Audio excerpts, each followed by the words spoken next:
Hello everyone, this is Ajit Kumar Singh. आप देख रहे हैं हमारा वीकली करंट अफेयर सीरीज, जिसमें हम ये अक्टूबर के फर्स्ट वीक का सेकंड लेक्चर है।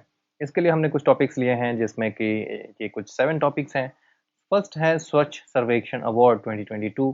देन सप्त कोसी, जो वही रिवर है जो बिहार का शोक कही जाती है, ठीक है ना। देन नैनो मटेरियल तो आप समझते हैं 10⁻⁻⁹ मीटर के रेंज में जो भी मटेरियल होंगे, तो उस साइज के जो मटेरियल होंगे उसका एनवायरनमेंट में कैसे हम यूज कर सकते हैं उसको, वो एक टॉपिक है यहाँ पे। प्रचंड, जो कि एक नया aircraft, sorry not aircraft, helicopter है, जो कि एयरक्राफ्ट में इंडक्ट किया, सॉरी एयरफोर्स में इंडक्ट किया गया है, तो वो प्रचंड है। देन ग्रीन स्टील है। Then poverty and shared prosperity, जो कि एक रिपोर्ट रिलीज की गई है वर्ल्ड बैंक के द्वारा। एंड ओपेक तो ऑब्वियसली ऑयल प्रोड्यूसिंग कंट्रीज हैं, उनका एक ग्रुप है, तो ये ओपेक है। अब हम देखते हैं एक एक करके इन सबको, इसके डिटेल के बारे में। पहले तो स्वच्छ सर्वेक्षण अवार्ड जो है 2022, ये स्टार्ट किया गया था 2016 में पहली बार, ठीक है ना। इसकी जो नोडल मिनिस्ट्री है, जो मिनिस्ट्री इसकी देख रेख करती है, फिर इम्प्लीमेंटेशन या फिर जो इसके लिए अकाउंटेबल है, वो है ministry of housing and urban affairs. ये आपको ध्यान रखना है, क्योंकि एग्जाम्स में ये पूछते हैं कि कौन सी मिनिस्ट्री इसके लिए अकाउंटेबल है, राइट ना। तो ये आपकी हो गई नोडल मिनिस्ट्री। देन ये 2016 में इसको स्टार्ट किया गया था। वर्ल्ड की सबसे बड़ी ये अर्बन सैनिटेशन एंड क्लीनिनेस सर्वे है, ठीक है। इतना बड़ा जो है सर्वे कहीं और नहीं किया जाता किसी भी कंट्री में, तो ये वर्ल्ड की सबसे बड़ी सर्वे है। देन अब हम देखते हैं कि उसकी रिपोर्ट्स क्या क्या कहती है। तो इंदौर जो है, इंदौर एक्चुअली 6th टाइम, ठीक है ना, छठी बार। ऑब्वियसली 2016 से वो हर बार फर्स्ट नंबर पे आ रहा है, तो छठी बार वो इस बार फर्स्ट पोजीशन पे आया है इंदौर। और सूरत जो है वो उसने थर्ड टाइम जो है, यानी कि वैसे सेकंड नंबर पे है, लेकिन सूरत ने हैट्रिक लगा दी है, मतलब वो थर्ड टाइम सेकंड नंबर पे आ चुका है, राइट। वो बाकी सारी स्टेट्स जो है सेकंड नंबर पे वो हैं, भोपाल है, मैसूरू है, नवी मुंबई है, विशाखापट्टनम है, तिरुपति है, जिनको 5 स्टार रेटिंग दी गई है, और इंदौर को 7 स्टार रेटिंग दी गई है, राइट। तो अब देखते हैं हम कि ओके, यहाँ पे हेल्दी कंपटीशन की बात की गई है। जैसे कि ऑब्वियसली अगर एक जैसे स्टेट्स की रैंकिंग होगी, तो दूसरे स्टेट्स जो हैं वो भी इस कंपटीशन में भाग लेंगे और अपने आप को क्लीन रखने की कोशिश करेंगे, रैंकिंग में ऊपर आने की कोशिश करेंगे। तो इससे क्या है कि इंडिया में जो स्वच्छ भारत मिशन है, उसको एक प्रमोशन मिलेगा, और इंडिया जो है वो एक सैनिटाइज्ड कंट्री, यानी कि क्लीन नेशन के रूप में हमारे को मिलेगी। हमारा जो फ्यूचर होगा, यानी कि हम अपने न्यू जनरेशन को, फ्यूचर जनरेशन को एक क्लीन कंट्री सौंप के जाएंगे, तो वो हमें ऐसे याद रखेंगे कि हमारे एंसेस्टर्स जो थे वो कितने क्लीन कंट्री हमारे को दे गए हैं। अगर हम ऐसे कचरा बना के देके जाएंगे, तो दे विल ऑब्वियसली अब्यूज अस, और वो हमारे बारे में अच्छा नहीं सोचेंगे। तो स्वच्छ भारत मिशन का एक पार्ट है, जो कि जस्ट हमने डिस्कस किया है अभी। गोल क्या है इसका? गोल ऑब्वियसली यही है कि लार्ज स्केल सिटीजन पार्टिसिपेशन, क्योंकि जब आपने देखा होगा कि स्वच्छ भारत मिशन जब लॉन्च किया गया था, तो उस समय कैसे हमारे पीएम खुद से झाड़ू लेकर के और झाड़ू लगाते हुए दिखे थे, और उसको सोशल मीडिया में काफी प्रमोट किया गया था। तो उससे एक लार्ज स्केल जो मास मूवमेंट होता है, जैसे गांधी जी करते थे, कि वो खुद से भी जैसे दांडी मार्च जैसी चीज हुई थी, तो उसमें खुद से पार्टिसिपेट करते थे और आगे आगे चलते थे। तो उससे लार्ज जो मास मूवमेंट है, जो मास को एक लीडरशिप मिलती है, तो उससे, और ऑब्वियसली आप इसे देखें कि हमारे कई सारे शहर जो है काफी क्लीन हो रहे हैं धीरे धीरे। ऑब्वियसली ये टाइम लगेगा, क्योंकि ये बहुत सालों के की वजह से गंदा हुआ है, बहुत सालों की बैड गवर्नेंस की वजह से। तो इसको क्लीन करने में टाइम लगेगा, पर ऑब्वियसली हमारा फ्यूचर जो है वो ब्राइट होगा। Making towns and cities better places to reside in, ये हमारा गोल है इस मिशन का। की हाइलाइट्स देखते हैं। सबसे पहले हम देखते हैं इसको, इसके अंदर सिटीज को क्या 1 लाख के ऊपर और 1 लाख के नीचे पॉपुलेशन में डिवाइड किया गया है। तो 1 लाख से ऊपर वाली जो सिटीज हैं, पॉपुलेशन 1 लाख से ऊपर वाली, उन सिटीज में इंदौर जो है वो फर्स्ट रैंक पे आया है, राइट। सूरत जो है वो सेकंड नंबर पे, नवी मुंबई जो है वो थर्ड स्पॉट पे आया है। तो आपको ध्यान रखना है कि इंदौर जो है वो फर्स्ट पे, सूरत सेकंड पे, नवी मुंबई थर्ड पे, और इंदौर जो है वो 6th टाइम फर्स्ट पोजीशन पे रह चुका है। सूरत जो है वो 3 टाइम्स, यानी कि 3 टाइम्स वो सेकंड पोजीशन पे रह चुका है। नवी मुंबई थर्ड पोजीशन पे आया है। अगर हम 1 लाख से कम वाले पॉपुलेशन को देखें, तो उसमें पंचगनी एंड कराड़, ये 2 सिटीज हैं जो कि महाराष्ट्र की हैं, उनको फर्स्ट और थर्ड पोजीशन मिला है 1 लाख से कम पॉपुलेशन माने की, यानी कि छोटी सिटीज में। और जो पटन है छत्तीसगढ़ की, इसको मिला है सेकंड पोजीशन। तो ये 1 लाख से कम पोजीशन वाली हो गए, इसलिए सिटीज को यहाँ पे 2 कैटेगरी में डिवाइड किया गया है। देन अगर हम बेस्ट गंगा टाउन को देखें, गंगा टाउन मतलब गंगा के किनारे वाली टाउन। अब देखिए गंगा टाउन का इंपॉर्टेंस यहाँ पे क्या है, कि गंगा को क्लीन रखना बहुत ही इंपॉर्टेंट है, क्योंकि गंगा जो है वो एक not is only a river, it's a culture, it has cultural significance, है ना। क्योंकि गंगा को आप देखेंगे तो उसको एंटीसीडेंट रिवर्स भी कहा, रिवर की कैटेगरी में आती है गंगा। मतलब गंगा तब से है जब से हिमालय भी नहीं था, राइट। मतलब गंगा की जो एज है वो हिमालय की एज से भी ज्यादा है, क्योंकि गंगा इतनी पुरानी है। तो इसका एक आप कह सकते हैं कि एक हमारी हेरिटेज है ना। क्योंकि हमारे पास सालों मतलब बहुत ज्यादा पुरानी नदी है ये, बहुत ज्यादा पुरानी नदी है ये। तो उसकी वजह से गंगा को क्लीन रखना बहुत इंपॉर्टेंट है। अब गंगा को क्लीन रखने में या फिर गंगा को पॉल्यूट करने में जो सबसे बड़ा रोल होता है वो गंगा के किनारे जो सिटीज होती हैं उनका होता है। तो ऑब्वियसली इसके लिए अलग से एक लिस्ट बनाई गई है कि गंगा के किनारे जो सिटीज हैं उनको क्लीन रखा जाए, तो ऑब्वियसली गंगा जो है अपने आप ही क्लीन हो जाएगी। ठीक है ना। तो इसलिए गंगा का जो पूरा जो गंगा जो है वो हरिद्वार से निकल के और वहाँ जो पूरे यहाँ वेस्ट बंगाल में ये जो जाके ब्रह्मपुत्र में मिल जाती है, राइट। तो ये जो पूरा एरिया है यहाँ, इसमें पॉपुलेशन डेंसिटी बहुत ज़्यादा है। सिटीज़ हैं जैसे कानपुर हो गई, पटना हो गई, ये सारी सिटीज़ जो हैं ये बहुत गंदा करती है गंगा को। तो इन सिटीज़ को क्लीन करने के अगर ऐसा एक मुहिम यानी कि ऐसा एक मूवमेंट चलाया जाए तो गंगा को क्लीन रखने में काफ़ी आसानी होगी और हमारे रिजल्ट जो है काफ़ी ब्राइट होंगे, राइट। तो इसमें हम देखें कि हरिद्वार जो है ऑब्वियसली जो उत्तराखंड में है उसने इसको best Ganga city, best Ganga town के रूप में इसको अवार्ड दिया गया है। और फास्ट मूवर सिटी जो है वो यानी कि ऐसी सिटी जो बहुत जल्दी से ऊपर आ रही है, यानी कि बहुत जल्दी उसको क्लीन रखा जा रहा है, वो शिमोगा यानी कि कर्नाटक में है, शिमोगा। ठीक है। अब हम क्लीनेस्ट स्टेट्स देखते हैं। अभी तो हमने सिटीज देखी थी, अब हम स्टेट्स देखते हैं। More than 100 urban local bodies, obviously यहाँ पे जैसे वहाँ पे 1 लाख से ज़्यादा पॉपुलेशन वाली कैटेगरी थी, यहाँ पे more than 100 urban local bodies देखी जा रही है। तो उसमें जो मोर देन 100 वाली है और लेस देन 100 वाली होंगी, तो मध्य प्रदेश उसमें जो क्लीनेस्ट है, और सेकंड छत्तीसगढ़ है, और थर्ड पे महाराष्ट्र है। तो ये आपको ये ध्यान रखना है क्योंकि इससे क्वेश्चन आने के चांसेस बहुत ही ज़्यादा है। States with less than 100 local urban bodies, इसमें त्रिपुरा जो है वो सबसे क्लीनेस्ट है, और झारखंड एंड उत्तराखंड जो है वो सेकंड वन थर्ड स्पॉट पे आए हैं। तो त्रिपुरा, झारखंड, उत्तराखंड और मध्य प्रदेश, छत्तीसगढ़ एंड महाराष्ट्र, ये तीन ऐसे स्टेट, तीन तीन स्टेट्स के जो सेट हैं वो more than 100 urban local bodies और लेस देन 100 लोकल बॉडीज में, ये आपको ध्यान रखना है।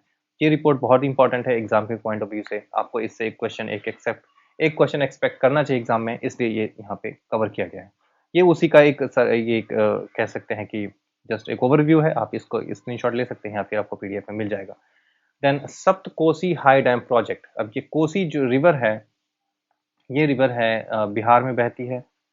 ठीक है ना, north Bihar, specially north Bihar. और बिहार का इसको सौरो कहते हैं, बिहार का शोक कहते हैं इसको, क्योंकि बिहार में ये हर साल बाढ़ लाती है और हजारों घर बह जाते हैं। क्योंकि इसके ये एक्चुअली हिमालय से निकलती है और इसकी स्पीड ज़्यादा होने की वजह से आपको पता है कि हिमालय के आसपास की जो मिट्टी है वो एलुवियल होती है। ठीक है ना। और एलुवियल सॉइल जो होता है वो सॉइल इरोजन उसके अंदर काफ़ी ईजिली हो जाता है। इसके अंदर इस सॉइल जो नदी आती है हिमालय से उसमें काफ़ी सैंड होता है ना, सिल्ट। सिल्ट इसकी वजह से अब ये क्या, अब जैसे सपोज यहाँ पे इस साल बह रही है तो यहाँ पे काफ़ी सैंड जमा हो गया। अब नेक्स्ट ईयर जब ये नदी आएगी तो यहाँ पे तो काफ़ी हाइट हो गई है क्योंकि ये बालू जम गया यहाँ पे। अब ये इधर से या इधर से बह जाएगी। तो इस साल यहाँ वाले गांव डूब गए थे, इस बार यहाँ भी है, यहाँ वाले गांव डूब जाएंगे। तो हर साल ये प्रॉब्लम आती रहती है। तो इसके लिए क्या किया सरकार ने कि यहाँ पे हम एक डैम बनाएंगे। ठीक है ना। और डैम बना देंगे तो इसके अंदर पानी को कंट्रोल किया जा सकता है। और उसके जैसे एक तीर से कई निशाने, जैसे 3 निशाने लगाने की बात हो रही है, जैसे irrigation, control floods and generate 3000 megawatt of electricity. तो इससे इरिगेशन भी यानी कि पानी, यानी कि जो खेती के लिए जो पानी चाहिए वो भी मिल जाएगा। 3000 मेगावाट की इलेक्ट्रिसिटी भी मिल जाएगी और फ्लड को भी कंट्रोल किया जा सकता है। तो ये इतने सारे प्रोजेक्ट्स हैं जो एक तीर से 3 निशान लगाने की बात हो रही है, राइट। अब इसे कोसी रिवर के बारे में देखते हैं कि कोसी रिवर जो बिहार में बहती है उसी को कहते हैं, और ये कोसी रिवर जो है यहाँ आके फाइनली आके गंगा में ऐसे मिल जाती है, राइट। तो कोसी को बिहार में कोसी कहते हैं, उसी नदी को नेपाल में सप्त कोसी कहते हैं। तो इसलिए यहाँ पे सप्त कोसी हाई डैम प्रोजेक्ट की बात की जा रही है, राइट। तो यहाँ पे ये चीज होगी। अब हम आगे देखते हैं इसके बारे में। हाँ, तो ये टॉपिक खत्म हो चुका है। नेक्स्ट टॉपिक जो है वो नैनो मटेरियल देखते हैं हम कि उसका एनवायरनमेंट को सेव करने में क्या रोल है। नैनो मटेरियल्स को ही कार्बन डॉट्स भी कहते हैं, जो कि एनवायरनमेंट को सेव करने में यानी कि वाटर पॉल्यूशन में काफी, वाटर को क्लीन करने में इसकी काफी हेल्प ली जा सकती है। तो कार्बन डॉट्स का यूज जो है वो वाटर क्लीनिंग में की जा सकती है। अब नैनो टेक्नोलॉजी के बारे में देखें तो 100 नैनोमीटर की जो साइज होती है उसके उस साइज के मटेरियल्स को नैनोमीटर की टेक्नोलॉजी में रखते हैं। Nanometre influences of all areas, यानी कि उसके यूजेस कहाँ कहाँ हैं। मैन्युफैक्चरिंग में आप देख सकते हैं, इलेक्ट्रॉनिक्स में, कंप्यूटर्स में, इंफॉर्मेशन टेक्नोलॉजी में, मेडिसिन में, environment and energy storage, chemical and biological technologies and agriculture, हर जगह इसकी यूजेज है। ठीक है। अब हम देखते हैं प्रचंड। प्रचंड जो है एक हेलीकॉप्टर है, LHC यानी कि लाइट कॉम्पैक्ट, LCH होगा ये, LCH लाइट कॉम्पैक्ट हेलीकॉप्टर। ये इंडिया की first indigenous light combat helicopter है। आपको ये ध्यान रखना है क्योंकि ये बहुत बड़ी बात है इंडिया के लिए कि इंडिया ने ऐसे पहली बार ऐसा हेलीकॉप्टर बनाया है जो इंडिजिनस है, मतलब इंडिया ने खुद से अपने यहाँ पे मेक इन इंडिया प्रोग्राम में, आप मेरे पिछले वीडियो में भी आपने सुना होगा मेक इन इंडिया में, हर बार मेक इन इंडिया को के ऊपर काफी एम्फेसाइज करता हूँ क्योंकि सरकार उसी पे एम्फेसाइज करे तो मैं क्या करूँ, मुझे भी करना पड़ेगा। तो LCH जो है वो इंडिया का फर्स्ट इंडिजिनस हेलीकॉप्टर है, प्रचंड। अब इसकी कुछ खास बात ये है कि ये दुनिया का ऐसा हेलीकॉप्टर है, पहला ऐसा हेलीकॉप्टर जो 5000 मीटर यानी कि 5 किलोमीटर की हाइट पे टेक ऑफ कर सकता है, लैंड कर सकता है। अब ये हाइट क्यों इंपॉर्टेंट है, यहाँ पे हाइट पे क्यों एम्फेसाइज किया जा रहा है, क्योंकि जैसे ही सपोज ये 5000 मीटर जो है सपोज यहाँ आता है, ठीक है ना, इतनी हाइट 5000 मीटर है। अब यहाँ पे जो एयर कंसंट्रेशन है, एयर, उसके अंदर जो ऑक्सीजन यानी O2 का कंसंट्रेशन काफी कम हो जाएगा क्योंकि O2 का कंसंट्रेशन ग्राउंड लेवल पे काफी हाई होता है, ऊपर में इसका कंसंट्रेशन कम होता है, राइट। अब यहाँ पे क्या है कि सपोज कोई हेलीकॉप्टर को यहाँ पे लैंड करना है या टेक ऑफ करना है। लैंड करना इज ईजी, ठीक है ना। टेक ऑफ करना क्यों टफ है मैं बता रहा हूँ, क्योंकि टेक ऑफ करने के टाइम क्या है, जब सपोज कोई हेलीकॉप्टर लैंड करता है या फिर कोई एयरक्राफ्ट या फाइटर एयरक्राफ्ट है जो लैंड कर गया है, लेकिन अभी उसको फिर से अगर टेक ऑफ करना है तो उसको इंजन स्टार्ट करना पड़ेगा दोबारा, और इंजन स्टार्ट करेगा तो उसमें कंबशन होगा, और कंबशन के लिए उसको चाहिए ऑक्सीजन। ऑक्सीजन चाहिए काफी हाई अमाउंट में, और उसकी टाइम पे ये जो हाइट है वो काफी बड़ा रोल प्ले करता है कि इतनी बड़ी हाइट पे, इतनी ऊंची हाइट पे हम हेलीकॉप्टर या फिर कोई एयरक्राफ्ट लैंड करवा सकते हैं या नहीं, क्योंकि लैंड तो करवा लेंगे लेकिन हम क्या फिर से वहां से उड़ा पाएंगे या नहीं। तो इस केस में ये जो एक ऐसा हेलीकॉप्टर है जो दुनिया का पहला हेलीकॉप्टर है जो 5000 मीटर्स पे लैंड कर सकता है और फिर वहां से टेक ऑफ भी कर सकता है। That's why it is very very significant development in case of India, right. तो और भी कुछ हम इसके बारे में देखते हैं, जैसे इसके अंदर एक प्रेशराइज्ड केबिन है जो न्यूक्लियर और बायोलॉजिकल और केमिकल कॉन्टीजेंसीज जो होंगी उसके अंदर ये जो उसके अंदर जो लोग हैं जैसे पायलट है या फिर जो और पेशेंट है सपोज या फिर और आर्मी पर्सनल है उसको सेफ रखेगा, यानी कि जो केबिन के अंदर जो लोग हैं वो सेफ रहेंगे। इस किसी भी केस में या अगर न्यूक्लियर अटैक हो जाता है, बायोलॉजिकल अटैक हो जाता है या कोई केमिकल अटैक हो जाता है तो उस केस में ये सबको बचा लेगा, राइट। देन इसके पास जो रेडार सिस्टम है वो भी एनिमी को, यानी कि हेलीकॉप्टर है जो वो इजिली एनिमी के रडार से बच सकता है, क्योंकि इसके अंदर जो एक ऐसा सिस्टम लगाया गया है जो दुश्मन के रडार को धोखा दे देगा और उससे बच सकता है, क्योंकि काउंटर मेजर डिस्पेंसिंग सिस्टम लगा हुआ इसके अंदर जो एनिमी के रडार से बच सकता है। HAL की यानी कि हिंदुस्तान एरोनॉमिक्स लिमिटेड ने इसको बनाया है, और फ्रेंच ओरिजिन शक्ति इंजन का इसमें इस्तेमाल किया गया है, यानी कि इसके जो इंजन है वो फ्रेंच ओरिजिन है, यानी कि ऑब्वियसली फ्रांस ने इसको इंजन दिया है, और ये सारा कुछ इंडिया में ही बना है, राइट। ये उस कुछ ऐसा दिखता है। 65 हेलीकॉप्टर्स जो एयरफोर्स को दी जाएंगी और 97 हेलीकॉप्टर्स जो है वो आर्मी को दी जाएंगी, right. Prachand is India first indigenous multi role combat helicopter. तो ये इंडिया का पहला ऐसा हेलीकॉप्टर है, प्रचंड नाम है इसका, आपको ध्यान रखना है, ठीक। ग्रीन स्टील देखते हैं, और ये काफी इंपॉर्टेंट टॉपिक है। सबसे पहले तो ग्रीन स्टील क्या है हम ये समझेंगे, और तो एक्चुअली क्या है, स्टील के प्रोडक्शन में कोल की बहुत ही ज्यादा खपत होती है, और कोल की खपत होगी तो एनवायरनमेंट में CO2 गैस का कॉन्सेंट्रेशन बढ़ेगा, और ये एक कॉज ऑफ कंसर्न है, क्योंकि इंडिया में, जैसे मैं पहले एक मैप दिखा देता हूँ आपको, डेटा दिखा देता हूँ, तो इंडिया में जो जो जनरेशन है उसके अंदर जो कोल का परसेंटेज है वो 50% है, यानी कि कोल के कंजम्पशन की वजह से जो पावर हम जनरेट करते हैं उसका शेयर 50% है, यानी कि टोटल फॉसिल फ्यूल का जो परसेंटेज है वो 57.9%, यानी 58% जो पावर जनरेशन होता है, यानी कि जितना भी पावर जनरेशन हो रहा है उसके अंदर 58% जो है वो फॉसिल फ्यूल की बर्निंग से बनता है। रेस्ट 42% जो है वो रिन्यूएबल एनर्जी से बनता है, और ओनली 1.5 उसमें उसमें भी 1.7% जो है वो न्यूक्लियर एनर्जी से बनता है। तो आप देख सकते हैं कि सिर्फ कोल का ही 50% का शेयर है, यानी बहुत ज्यादा कोल हम खर्च कर रहे हैं। तो ऑब्वियसली पावर जनरेशन का जो पावर जो हम बनाते हैं, जितना पावर हम प्रोड्यूस करते हैं उसमें बहुत सारी जगहों पे खर्च होता है, और कोल भी उसमें एक एरिया है जहाँ पे पावर कंजम्पशन होता है। तो इसीलिए प्रधानमंत्री ऊर्जा गंगा प्रोजेक्ट यहाँ पे लॉन्च की गई है 2019 में, और इसका एम यही है कि जो स्टील प्रोडक्शन है उसको उसको गैस प्रोवाइड करेंगे, तो उससे क्या है कि CO2 का एमिशन बहुत कम हो जाएगा, और हम अपना जो फुटप्रिंट है, कार्बन फुटप्रिंट, उसको काफी कम कर सकते हैं। अब ये क्यों इंपॉर्टेंट है वो मैं इस पे यहाँ से दिखाता हूँ कि COP26 में, यानी कि जो लास्ट ईयर 2021 में जो ये COP26 हुआ था ग्लासगो में यूनाइटेड किंगडम में, तो वहाँ पे हमारे प्रधानमंत्री गए थे और उन्होंने 5 ऐसे पंचामृत की बात कही थी, यानी 5 वाउस, यहाँ पे 5 वाउस कहने चाहिए, ठीक है ना, 5 वाउस इनकी बात की थी, यानी 5 पंचामृत पंचामृत की बात की थी। उसके लिए 5 टारगेट रखे थे हमारे प्रधानमंत्री ने, और वो 5 टारगेट क्या है आपको यहाँ पे समझना चाहिए। 500 gigawatt of non fossil fuel capacity by 2030, यानी कि 2030, यानी कि अगले 8 साल में 500 गीगावाट की एनर्जी जो एनर्जी प्रोडक्शन है नॉन फॉसिल फ्यूल से, वो हम करेंगे। 50% एनर्जी रिक्वायरमेंट जो है वो रिन्यूएबल एनर्जी से होनी चाहिए हमारी पूरी। अभी हम देख रहे हैं कि जो रिन्यूएबल एनर्जी से हमारी जो कंजम्पशन पूरी हो रही है, ओनली 42% है। आगे जाने में 2030 तक वो 50% तक पहुंच जानी चाहिए। ये हमारा टारगेट है। Reduction of total projected carbon emission by 1 billion tonne from now onwards to 2030। 1 billion tonne carbon CO2 emission जो है, कार्बन एमिशन जो है वो हम कम करेंगे। Then reduction of carbon intensity. अब कार्बन इंटेंसिटी क्या है कि वो मैं इसको आपको मैं इस ग्राफ से दिखाता हूँ। कार्बन इंटेंसिटी क्या है, जस्ट यस, ये इकोनॉमिक इंटेंसिटी जो है वो टॉप एमिटर, इसका मतलब है कि पर केजी CO2 एमिशन पर डॉलर पर एनम, यानी कि आपने सपोज $1 की कोई चीज बनाई है 1 साल के अंदर, ठीक है ना, और इसके लिए आपने 5 kg CO2 खर्च कर दिया, और यही चीज कोई कंट्री, ये कंट्री ए है और ये कंट्री बी है, सपोज ये रशिया है, और इंडिया में यही काम 4 kg CO2 एमिशन के बाद बन जाती है, और यूएसए में यही चीज जो है वो सपोज 1 kg CO2 एमिशन में बन जाती है। तो इस रैंकिंग में आप देखेंगे कि रशिया सबसे ऊपर आ जाएगा, क्योंकि रशिया जो है वो सबसे ज्यादा CO2 एमिट कर रहा है सेम $1 की इकोनॉमिक एक्टिविटी में। इसको कहते हैं इकोनॉमिक इंटेंसिटी या फिर कार्बन इंटेंसिटी, सेम ही चीज है। तो आप देख रहे हैं कि इंडिया इसमें सेकंड नंबर पे, जबकि इंडिया को नीचे आना चाहिए, तभी हमारी कार्बन इंटेंसिटी बढ़ेगी, यानी कि हम अपना सपोज अगर हम ग्रीन एनर्जी की तरफ बढ़ते हैं तो इकोनॉमिक एक्टिविटी में जो हमारा CO2 का एमिशन है वो कम हो जाएगा, तो हमारी रैंकिंग जो है वो पीछे आ जाएगी, और हम ग्लोबल वार्मिंग में हमारा जो कंट्रीब्यूशन है वो काफी कम हो जाएगा, राइट। ये कार्बन इंटेंसिटी की बात हो रही है यहाँ पे।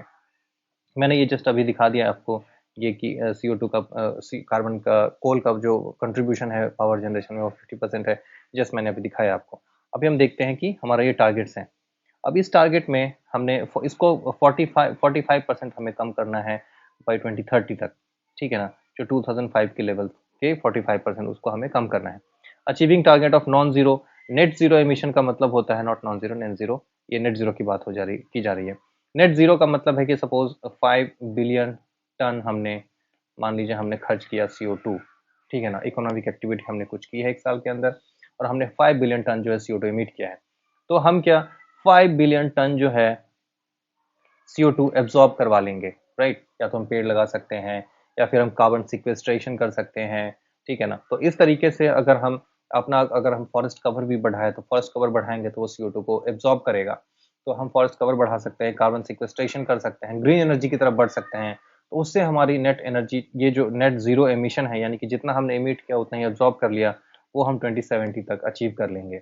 ये हमारी सरकार ने टारगेट्स रखी हैं, क्योंकि हम एक डेवलपिंग कंट्री है, हम अपने ऊपर ज़्यादा प्रेशर नहीं ले सकते हैं, क्योंकि फिर हमारे को अगर नेट एनर्जी की यानी कि ग्रीन एनर्जी की तरफ जाना है तो काफ़ी हाई इन्वेस्टमेंट चाहिए उसके लिए, और अभी उतना नहीं कर सकते हैं, क्योंकि हमारी कंट्री में इतना इन्वेस्टमेंट नहीं है, या फिर जो छोटे इंडस्ट्रीज हैं उनको पुश नहीं कर सकते कि आप ग्रीन एनर्जी की तरफ जाएं। वो धीरे धीरे अपना टाइम आने पे आ जाएगा, तो उसके लिए सरकार ने, गवर्नमेंट ने 2070 का टारगेट रखा है, 2070, ठीक है। तो ये हो गई कुछ इससे रिलेटेड डेटा हो गया। देन हम देखते हैं, ओके, तो ग्रीन स्टील का है क्या है कि जब हम कोल को वहां से हटा के और वहां पे गैस रिप्लेस कर देते हैं, तो उसको कहते हैं ग्रीन स्टील, यानी कि कार्बन एमिशन को हमने कम कर दिया है, right. One of the biggest, अब ये स्टील प्रोडक्शन जो है one of the biggest emitter of CO2 production, क्योंकि CO2 जो एमिशन है उसमें स्टील प्रोडक्शन का काफी बड़ा रोल होता है, राइट। तो ये सारी चीजें थी इसके बारे में, हमने यहाँ पे देख लिया। उसके बाद हम कुछ और चीजें देख लेते हैं, जैसे इंडिया जो है वो सेकंड लार्जेस्ट प्रोड्यूसर है स्टील का, और सेकंड लार्जेस्ट प्रोड्यूसर है, कंज्यूमर है स्टील का, फिनिश्ड स्टील का, प्रिसीडेड बाय चाइना, जो चाइना फर्स्ट नंबर पे है और इंडिया सेकंड नंबर पे है। यहाँ भी इंडिया जो है वो सेकंड नंबर पे आता है स्टील प्रोडक्शन में।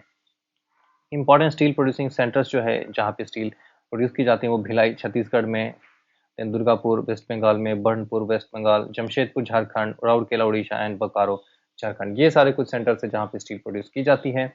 देन अब जैसे मैं ग्रीन एनर्जी की बार-बार बात करता हूँ, तो इसको मैं काफ़ी बार कवर भी कर चुका हूँ, but still I would like to hear इस पे मैं इसको फिर से करना चाहता हूँ कि जो grey hydrogen, blue hydrogen and green hydrogen, ये 3 ऐसे तरह की जो हाइड्रोजन्स हैं, जो पहले तो आपको ये समझना चाहिए कि ग्रीन हाइड्रोजन होता क्या है। तो H2O के हाइड्रोलिसिस से जब हम हाइड्रोजन बनाते हैं और ऑक्सीजन बनाते हैं, तो उसको कहते हैं हाइड्रोजन। पर इसको जो ये जो हाइड्रोलिसिस है, इसको चाहिए एनर्जी यहाँ पे, ठीक है ना? इस इलेक्ट्रोलिसिस में एनर्जी की ज़रूरत पड़ेगी। तो अगर हम उसको जो एनर्जी है, अगर हम नेचुरल गैस से उसको सप्लाई कर रहे हैं वो एनर्जी, और जो CO2 रिलीज़ हो रहा है वो जा रहा है एयर में, ठीक है? वहाँ जो हाइड्रोजन बनेगा उसको कहते हैं ग्रे हाइड्रोजन, और ये टॉपिक बहुत ही इम्पोर्टेंट है, क्योंकि आपको पूछ सकता है कि ग्रे हाइड्रोजन क्या होता है, ब्लू हाइड्रोजन क्या होता है, या फिर ग्रीन हाइड्रोजन क्या होता है, राइट? ब्लू हाइड्रोजन वो है जिसमें जो CO2 रिलीज़ हो रहा है एयर में होने वाला था, उसको हमने अंडरग्राउंड सिक्वेस्ट्रेट कर लिया, अंडरग्राउंड स्टोरेज में हमने इसको दबा दिया। यहाँ पे सोर्स नेचुरल गैस ही है स्टिल, और ये हो गया ब्लू हाइड्रोजन।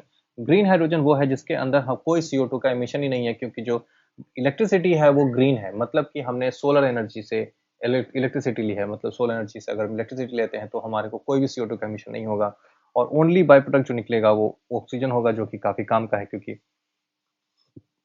सॉरी, ऑक्सीजन की आप यूज़ देखते हैं कि बहुत ज़्यादा है, हर जगह पे ऑक्सीजन की यूज़ होती है, मेडिकल फील्ड में या फिर अलग-अलग फील्ड्स में ऑक्सीजन काफ़ी यूज़ होती है। तो ऑक्सीजन तो काम की चीज़ है, बस CO2 का एमिशन यहाँ पे ज़ीरो हो जाएगा, उसको कहते हैं ग्रीन हाइड्रोजन। और ग्रीन हाइड्रोजन ही है जो हमारा एनर्जी सेक्टर में आने वाले फ्यूचर में जो एनर्जी का सोर्स होगा, वो ग्रीन हाइड्रोजन ही होना चाहिए।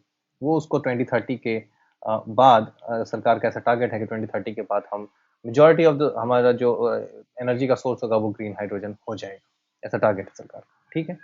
देन हम और भी टॉपिक्स देखते हैं, जैसे ओके, वो टॉपिक पूरा हो चुका है, देन हम नेक्स्ट देखते हैं।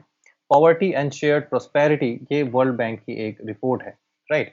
अब ये वर्ल्ड बैंक ने एक रिपोर्ट तैयार की है जिसको कहते हैं poverty and shared poverty correcting course, ठीक है? ये उसका थीम है, poverty and shared prosperity 2022 correcting course, ये उसका थीम है। आपको थीम भी याद रखना है, क्योंकि थीम भी एग्जाम्स में पूछ लिए जाते हैं, राइट? अब ये जो ग्लोबल पॉवर्टी जो है, वो जो पॉवर्टी इरेडिकेशन का जो टारगेट है वर्ल्ड बैंक का, वो स्लो हो गया है सिंस 2015, क्योंकि पेंडेमिक या फिर रशिया यूक्रेन वॉर है, इन सब की वजह से उसकी मतलब स्लो तो ये हो ही गया था वैसे ही, पर इनकी वजह से, यानी कि रशिया यूक्रेन वॉर और पेंडेमिक की वजह से ये और भी काफ़ी ज़्यादा इम्पैक्ट हो गया है। और जो इनका टारगेट था कि 2030 तक जो एक्सट्रीम पॉवर्टी है उसको खत्म कर देंगे, वो टारगेट अब नहीं अचीव किया जा सकता है, ऐसा इस रिपोर्ट में कहा गया है। इस रिपोर्ट की और भी एक इम्पॉर्टेंट बात यह है कि जो इंटरनेशनल पॉवर्टी लाइन है, उसको $1.9 पर डे पर पर्सन था, उसको बढ़ा करके $2.15 कर दिया गया है पर पर्सन पर डे। तो ये एक चेंज है, और ये तो बहुत ही ज़्यादा इम्पोर्टेंट है, इसको मैं BVI कह देता हूँ, क्योंकि ये एग्ज़ाम में आना ही आना है नेक्स्ट एग्ज़ाम में। इसलिए ये आपको ध्यान रखना है कि $1.9 जो था वो अब बढ़ के $2.51 हो गया है, राइट? अब की फाइंडिंग्स देखते हैं इस रिपोर्ट की। तो इसमें क्या था कि 2019 में जो 8.4% जो ग्लोबल पॉवर्टी थी, एक्सट्रीम पॉवर्टी, वो 8.9% थी, 8.4% थी, जो कि अभी बढ़ के 9.3% हो गई है, because of pandemic and Russia Ukraine war, जो अभी जस्ट हमने पिछले स्लाइड में देखा। World is unlikely to meet a long standing goal of ending poverty by 2030, ये तो हमने जस्ट अभी देखा है। इंडिया से रिलेटेड स्टैट्स देख लेते हैं, जैसे इस रिपोर्ट में कहना है कि 10% इंडिया की जो पॉपुलेशन है वो अंडर पॉवर्टी है, अंडर पॉवर्टी लाइन रह रही है, only 10%।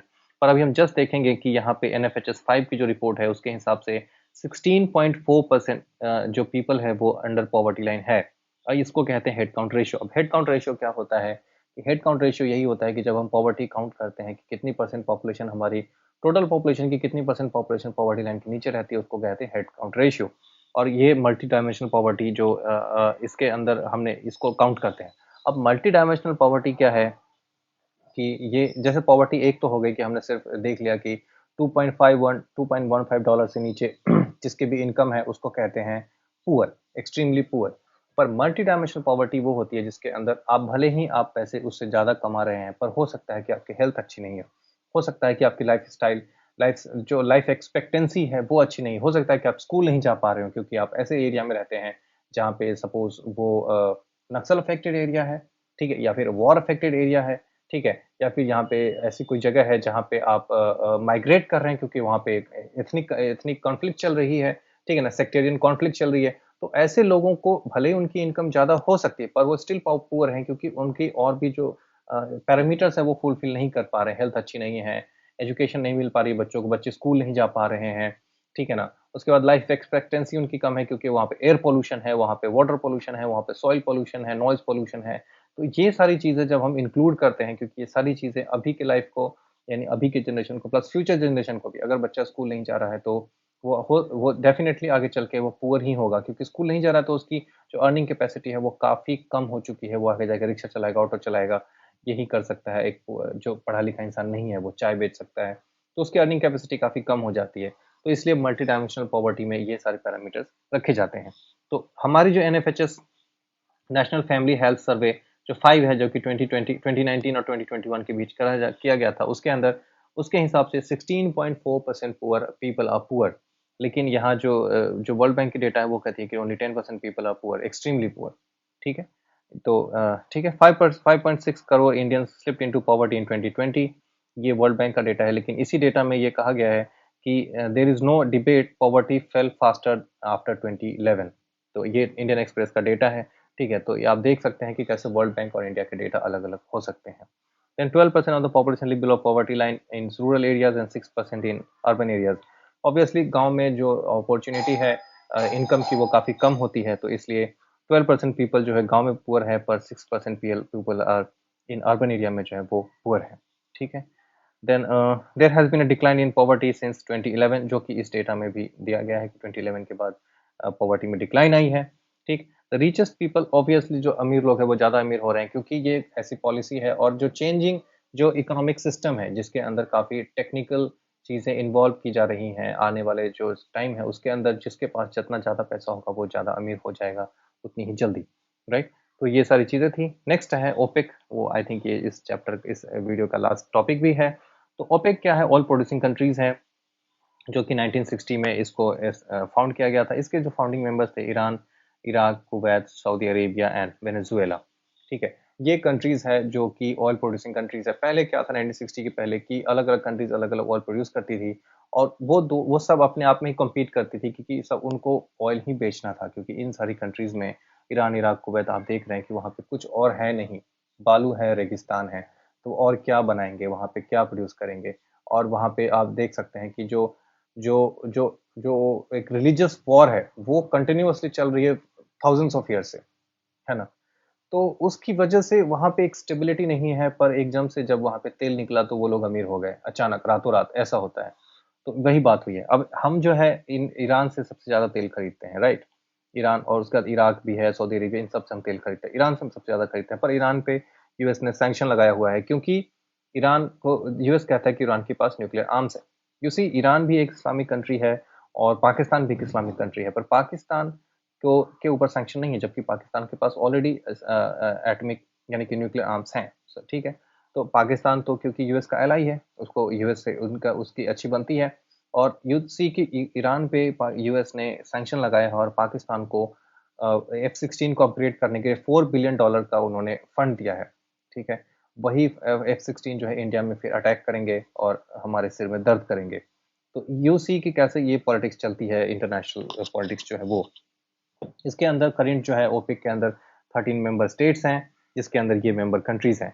Qatar terminated it's membership in on 1 जनवरी 2019। ये बहुत ही इंपॉर्टेंट है, क्योंकि ऑप्शन में पूछ लेगा कि इसमें से कौन कौन सी कंट्रीज जो है वो ओपेक के मेंबर्स हैं, और उसमें से कुछ ऑप्शंस होंगे जिसके अंदर कतर को आप एलिमिनेट करेंगे तो आप राइट ऑप्शन पे पहुंच जाएंगे। तो आपको ध्यान रखना है कि कतर जो है इसका मेंबर नहीं है, अब नहीं है, 2019 के बाद से, क्योंकि उसके पहले ये था। देन ओपेक प्लस फिर बाद में बनाएगी, क्योंकि और भी जो छोटी छोटी कंट्रीज थी, जो तेल प्रोड्यूसिंग कंट्री थी, या फिर बाद में जिनके तेल निकले हैं, वो सारी कंट्रीज इसमें जुड़ गए हैं। टोटल अब 23 स्टेट्स हैं, जिसके अंदर रशिया भी है, और सूडान भी है, मलेशिया भी है, मेक्सिको भी है, अजरबैजान है, बहरीन, ब्रुनेई, ये सारी कंट्रीज भी हैं इसके अंदर, जो ओपेक प्लस है, जिसके अंदर 23 कंट्रीज हैं। आपको ध्यान रखना है ओपेक प्लस में 23 कंट्रीज है, ओपेक में 13 मेंबर स्टेट्स हैं। ठीक है, तो ऑब्जेक्टिव, ये ऑब्जेक्टिव क्या है आखिर? ओपेक ओपेक करना क्या चाहता है? तो ओपेक का तो इसका जो ऑब्जेक्टिव है वो ये है कि coordinate and unify the petroleum policies of its member countries and ensure the stabilisation of oil markets in order to secure an efficient economic and regular supply of petroleum to consumer steady income to producers and a fair return on capital for those investing in petroleum industry. अब जो second topic है वो यहाँ पे वो ये important है कि previously controlled by western dominated multinational oil companies known as seven sisters. अब जो ओपेक के पहले जो ऑयल प्रोड्यूसिंग कंट्रीज थी वहाँ पे जो कंट्रीज, क्योंकि जो जिन कंट्रीज में तेल निकले थे, जो उनके रिजर्व्स निकले थे ऑयल रिजर्व्स, उनके पास टेक्नोलॉजी नहीं थी कि वो तेल को एक्सट्रैक्ट कर सके, ऑयल एक्सट्रैक्ट कर सके। तो इसके लिए जो कुछ मल्टीनेशनल कंपनीज थी उन्होंने वहाँ पे इन्वेस्टमेंट की और वहाँ से वो तेल निकालना स्टार्ट किया। तो उनके उसके अंदर सेवन सिस्टर्स यानी कि सेवन ऐसी कंपनीज थी जिनका एक मोनोपोली उन्होंने बना ली थी और वही डिसाइड करते थे कितना तेल निकालना है। अब ऑब्वियसली अगर वो वेस्टर्न कंट्रीज है तो वो ज़्यादा तेल एक्सट्रैक्ट करेंगे ताकि मार्केट में सप्लाई ज़्यादा हो, और मार्केट में सप्लाई ज़्यादा हो तो उसकी प्राइस जो है वो कम रहे, क्योंकि ऑब्वियसली सप्लाई ज़्यादा होगी तो ये सप्लाई डिमांड का कैलकुलस है। सप्लाई ज़्यादा होगी तो रेट ऑब्वियसली कम होनी है, सप्लाई कम होगी तो रेट ज़्यादा होगी। तो ये सेवन सिस्टर्स जो थी, जो ऑब्वियसली वेस्टर्न डोमिनेटेड कंट्रीज थी, इन्होंने तेल का सप्लाई जो है वो हाई रखा ताकि रेट कम की जा सके। अब ये सेवन सिस्टर कंट्रीज कौन कौन है उसकी लिस्ट यहाँ पे जस्ट है कि ये कुछ एंग्लो इरानियन ऑयल कंपनी है, रॉयल डच, ये सारी कंपनीज है जो कि आपको याद नहीं रखना है, जस्ट आपको ध्यान रखना है कि सेवन सिस्टर जो कंपनीज थी उन्होंने उनको उनके मोनोपोली को तोड़ने के लिए ओपेक को स्टैब्लिश किया गया था, राइट। अब ओपेक के बारे में और भी देखते हैं, जैसे 40% ऑयल का वर्ल्ड का जो oil world crude oil production है और 80% ऑयल रिजर्व है वो इन ओपेक कंट्रीज के अंदर है, right. Then how many allies that OPEC behave like a cartel. ठीक है, ये तो बहुत लोगों का कहना है कि ओपेक लाइक ए कार्टेल। अब वो क्या करते हैं कि सप्लाई कम रखते हैं ताकि डिमांड जो है वो हाई रहे और रेट वो अच्छा ले सके तेल के लिए, यानी कि जो ऑयल प्रोड्यूस करेंगे ऑब्वियसली डिमांड, सप्लाई अगर कम रखेंगे तो डिमांड हाई रहेगी तो उससे ऑयल की प्राइस हाई रहेगी। लेकिन जब से शेल ऑयल यानी कि यूएस के पास जो शेल ऑयल का जो रिजर्व मिले हैं यूएस के पास से, तब से इनकी जो प्राइस है वो ये इन्होंने यूएस ने कॉम्पिटिटिव प्राइस इनको देना स्टार्ट कर दिया है, तो फिर इन्होंने प्रोडक्शन उसके हिसाब से बढ़ाना स्टार्ट कर दिया है, राइट। लेकिन अब इसके पास एक और, अब जो इसके पास जो टर्न आएगा वो ये होगा कि इनके पास, इन कंट्रीज के पास, ओपेक प्लस कंट्रीज के पास ऑयल के रिजर्व जो है वो लिमिटेड है और वो आने वाले टाइम में खत्म हो जाएंगे। पर जो हमारा नॉर्थ पोल है, जहाँ पे रशिया अपना डोमिनेशन स्टैब्लिश करना चाहता है और यूएस अलग करना चाहता है, और जो वर्ल्ड का 40% अभी जो टोटल है उसका मोर देन 40% जो ऑयल रिजर्व होगा या गैस रिजर्व होगा वो इस नॉर्थ पोल के अराउंड होगा, ठीक है। नॉर्थ सी में ये सारे ऑयल अभी हैं क्योंकि वहाँ पे बर्फ जमी हुई थी और उस बर्फ की वजह से वहाँ पे ड्रिलिंग नहीं किया जा सकता था। अभी वो बर्फ धीरे धीरे पिघल रहा है because of global warming. You see, global warming के लिए जब ट्रम्प की सरकार थी तो ट्रम्प कहते थे कि global warming is a myth, है ना, होक्स, ऐसा कहा था उसने exactly, global warming is a hoax. पर उसको फायदा है उससे, क्योंकि अगर ग्लोबल वार्मिंग होगी तो अगर ग्लोबल वार्मिंग को उसने होक्स बोल दिया है तो आसानी से वहां पे ड्रिल कर सकता है, यहाँ पे नॉर्थ सी में, ठीक है ना। उससे उसको फायदा होगा कि वहां पे बहुत सारा तेल और गैस का रिजर्व है, उसको एक्सट्रैक्ट करके और मार्केट को डोमिनेट कर सकता है। आने वाले 100 एंड 200 ईयर्स में तक वो वर्ल्ड पे रूल कर सकता है, राइट। तो ये तो आने वाली जो पॉलिटिक्स होगी आने वाले टाइम में वो अपने आप ही अनफोल्ड होगी और हमें दिखता रहेगा। ये उसका मैप है। साउथ अमेरिका में दो कंट्रीज है, इक्वाडोर एंड वेनेजुएला। ये कंट्रीज है जो आप देख सकते हैं। अफ्रीका एंड ये जो यहाँ पे कह सकते हैं इसको एशिया का पार्ट है, पर अरेबियन पेनिनसुला, ये अरेबियन पेनिनसुला है, और ये सेंट्रल एशिया का पार्ट है जिसके अंदर मिडिल ईस्ट कह सकते हैं इसको, sorry not central Asia, middle east कहते हैं इसको।